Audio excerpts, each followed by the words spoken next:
Bismillah. Welcome back, everyone.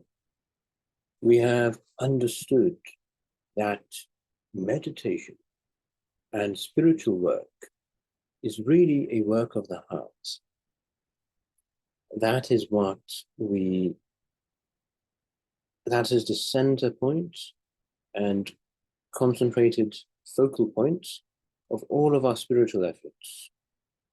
That the heart is enough. The work of the heart is sufficient.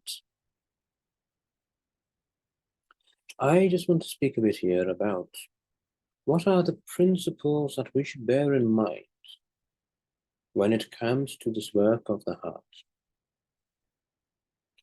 Now, if we have understood the spiritual heart to be the center and focal point and microcosmic pivot of the soul, the body, the mind, the spirit,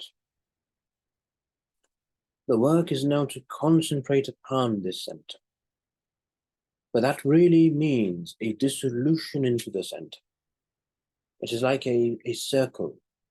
The entire circle is being sucked into its mystical center, dissolving therein.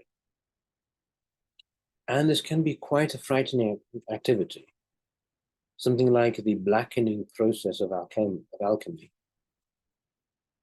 A disintegration, what is really a death, and it sometimes might feel like a dying, even in a physical sense, to focus so intensely upon that which is hidden. What ultimately is a work of faith, because we need to trust in the center, trust in the heart, and give all of what we think we are to what we are being told we are, which is the true self within, not the ephemeral form of the self without.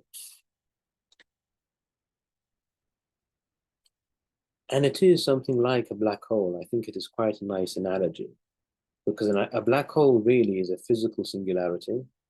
It is just one point, which is therefore infinitely small, right? Because a point has no dimension. It is an infinitesimal, and everything around it is being pulled into it. And we need to allow that to happen. We need to allow ourselves to fall back in involution into the black hole at the center of ourself.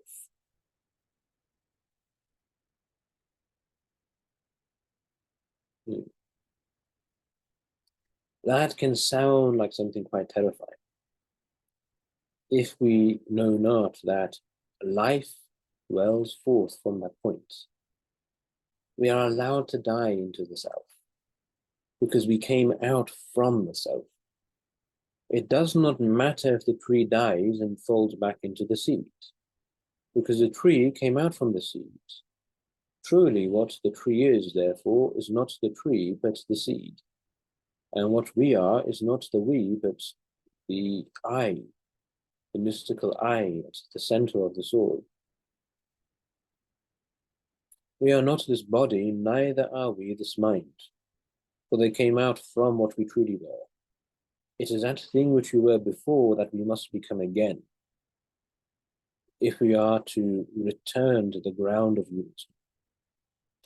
So I call this a spiritual ground, like the seed in the depths of the earth, from which all the beautiful myriad of forms in such gleaming colors shine forth on the ground of the earth. But we must go back into the ground, into the source, which is like going, therefore, into a cave. It's like going into somewhere dark. It's like dying. It is like going into the grave while we are yet alive.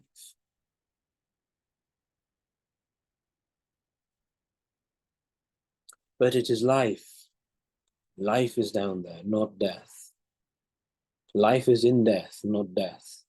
Death is not death. Death is life. Because life came out from the death which we were before this. If we were dead before, look now, we are alive. So that death which we were and which we shall be again is a living death. This is the ground of our being. The ground of our being is the center of our being. Like the journey to the center of the earth, it's a journey which is cavernous and subterranean. But it is a mystical journey. It is a journey to something beautiful, not a journey towards something horrifying or frightening. It is a journey of life and resurrection, not one of death. But we need to feel that at some faithful level. We must have faith in the self. And only can we have faith in the self when we have faith in that which is the true self, which is God, the absolute ground of the self.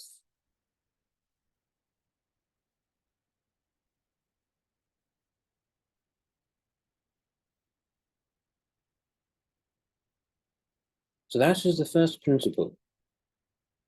That this work of the heart is a dissolution into the self. Also, that this work is a concentration, a focusing. Therefore, that it has a mental intention.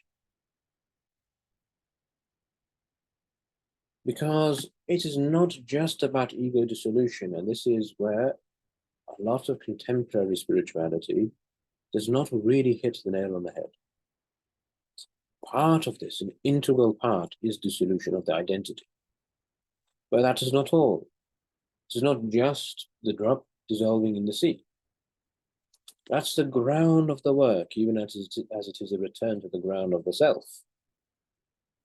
But you are the drop, you're not the sea, right? You are yourself. You are not God. Despite what contemporary spirituality might want to overwhelmingly say that, we are in complete unison with God. Yes, the essence is, because our being, our existence cannot but come from God, who is being itself. But we're not supposed to be that. We're not supposed to live in complete annihilation. And just that, there is annihilation. There is that pure ecstasy of divine union. But we also are meant to be this vessel of the self.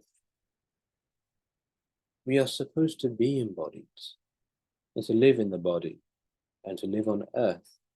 And if not on earth, even in heaven may it be. But we are meant to live and to experience. And truly, the desire to transcend a body or to transcend limitation is the most egotistical thing of all. Though it may be shrouded in garbs of spiritual language, though its intention may seem spiritual, how can that which contradicts directly the will of God be in any wise most spiritual? The drop is the ocean, but also the drop. We want to see with both eyes, wide awake, that there is nothing but God and absolute truth. Yet we continue to play the play, if we are to use that language. We play our part in the world. We play our part in the world. We still inhabit the body and the psyche. The second principle, therefore, is intention. If we are to live this body and to live this mind, we must completely focus the body and the mind upon its central pivot. It must become completely subservient and subordinate to its principle. The body must serve the mind, and the mind must serve the spirit, because the spirit then serves God in that total unison. The worship of the body is to be in alignment with the mind. And the worship of the mind is to be in alignment with the spirit. And the worship of the spirit is to be in alignment with God, which is to be godly. We want to use that word.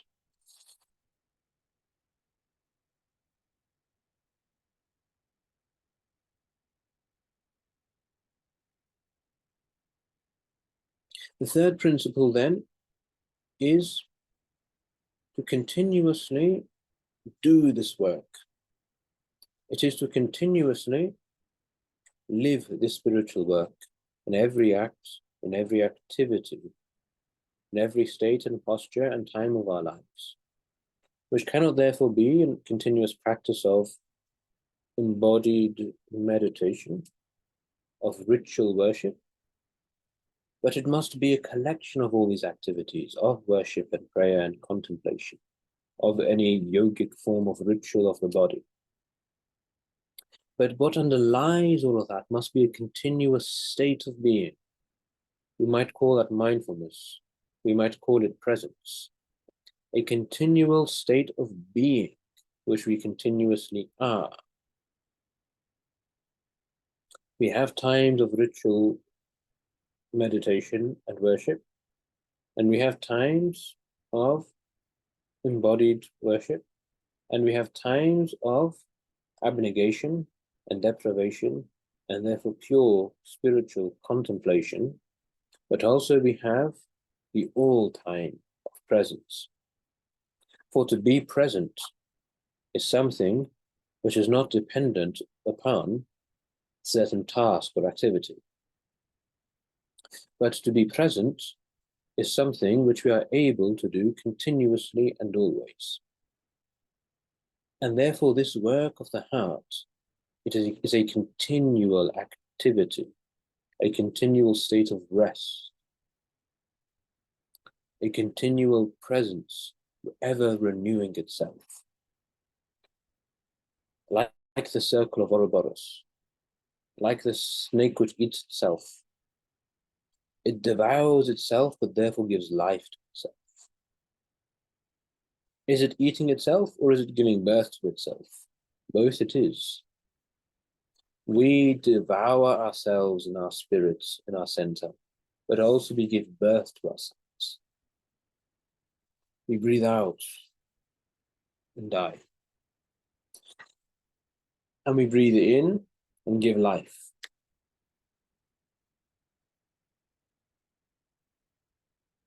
The servant reflects all the divine realities. There is a divine reality that God gives life. God giveth life, and God giveth death. And God giveth, and he taketh. It is not ours to give or take life from another, but it is ours to give and take life from ourselves, by ever renewing the self in the breath and in the heart. These, therefore, are the principles of the work of the heart.